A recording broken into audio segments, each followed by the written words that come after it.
Cerita rakyat si lancang.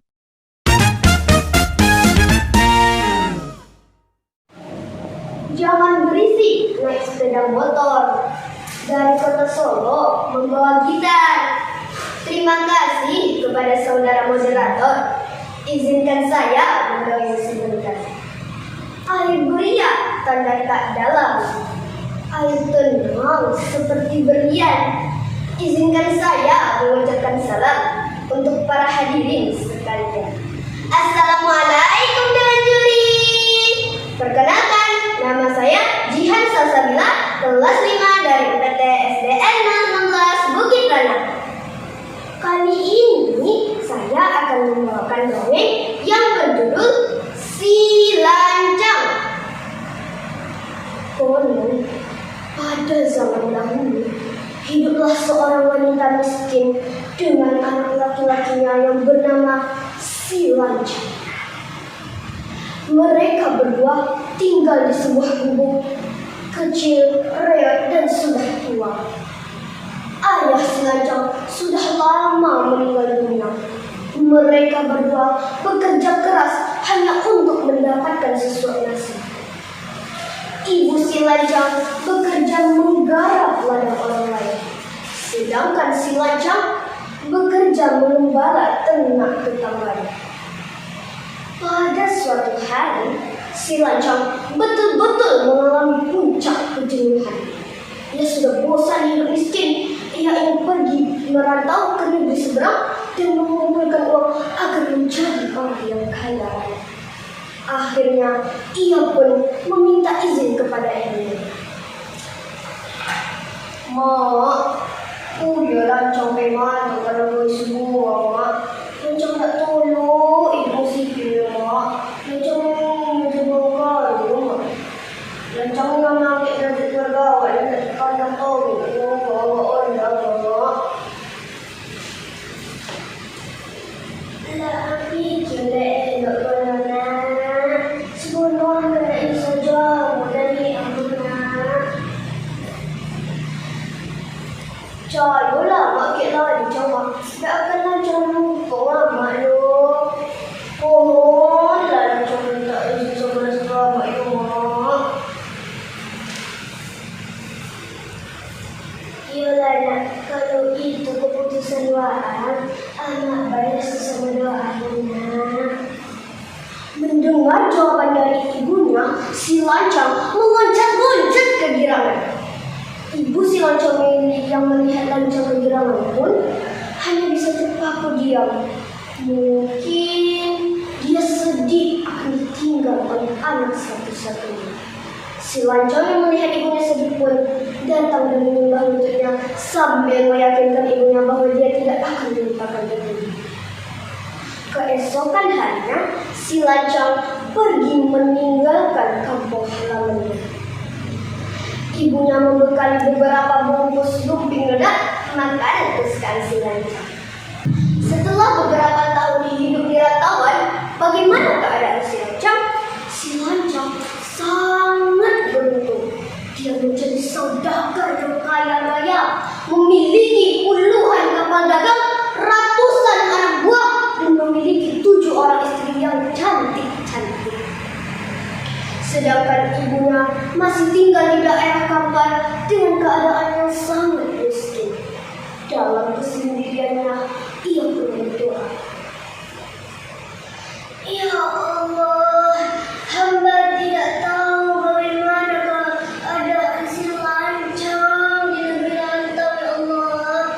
Ya Allah, lindungilah Si Lancang dari bahaya, ya Allah. Ya Allah, bawa Si Lancang pulang ke kampung halaman, ya Allah. Amin. Lalu beberapa hari setelahnya, ternyata Si Lancang dan istri-istrinya akan berlayar ke Andalas. Salah seorang istri Si Lancang berkata kepada Si Lancang, "Kakanda, bolehkah kami membawa perbekalan yang banyak?" Lalu istri Si Lancang yang lainnya pun berkata, "Iya, Kakanda, kami hendak berpesta pura di atas kapal." Lalu Si Lancang pun menjawab, "Wahai istri-istriku, bawalah perbekalan sesuka hati kalian.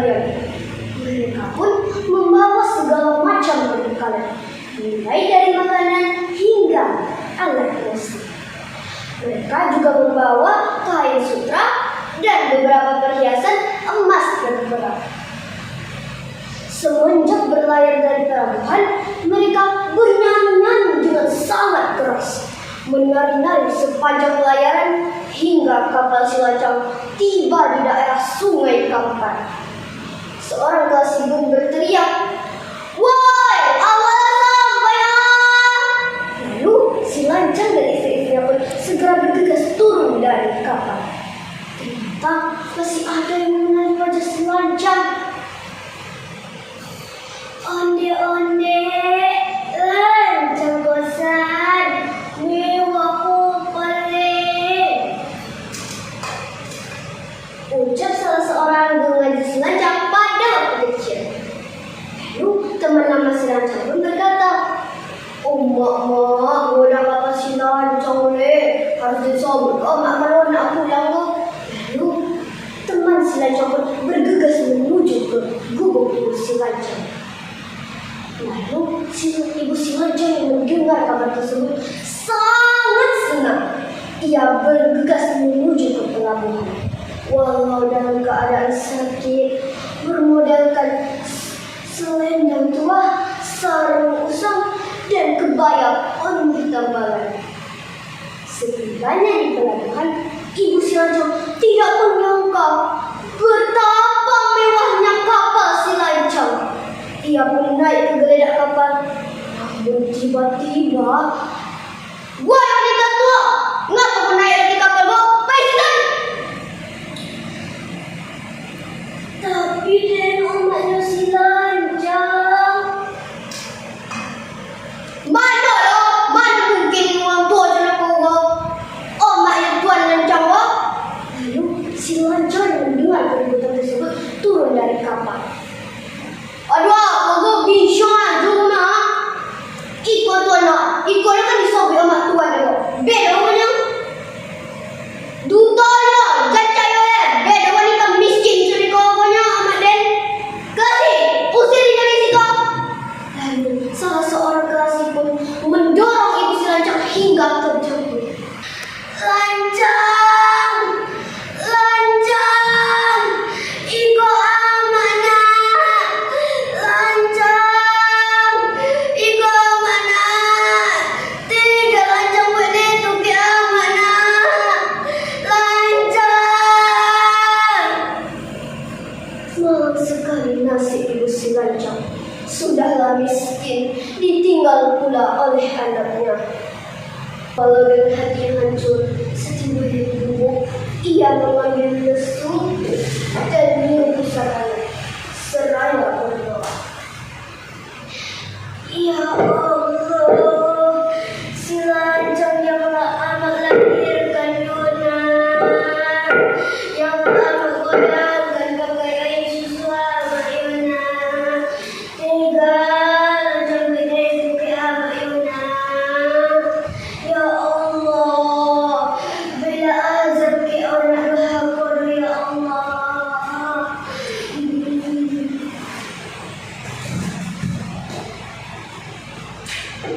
Lalu dalam sekejap tiba-tiba